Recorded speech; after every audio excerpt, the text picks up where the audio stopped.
After the humiliating eviction, Akpan felt devastated. He had always been a responsible tenant, paying his rent on time and maintaining a good relationship with his landlord, Mr. Bello. But when Mr. Bello demanded a 100% rent increase and threw him out without following due processes of the law, Akpan knew he had to fight back. With the help of his lawyer, Akpan decided to take legal action. He reported the matter to the police, who immediately summoned Mr. Bello to the station to answer for his actions. But Mr. Bello, arrogant and dismissive, refused to comply and rather said, "This is my house. I built it with my hard-earned money, and no one can tell me how to manage it. The police have no right to interfere." His defiance only made matters worse.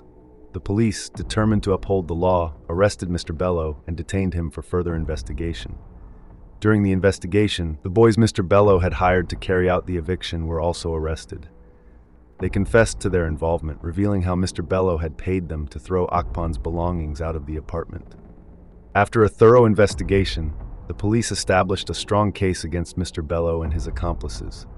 They were charged with the following offenses: 1. Conspiracy, planning and executing the illegal eviction. 2. Aiding and abetting. The boys who assisted in the eviction were equally culpable. 3. Breach of public peace. The eviction caused a public disturbance and emotional trauma to Akpan. 4. Criminal trespass.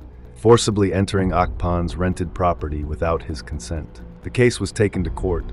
The police prosecutor presented compelling evidence, including the tenancy agreement showing Akpan's right to occupy the property, witness testimonies from neighbors who saw the eviction, the confession of the boys hired by Mr. Bello.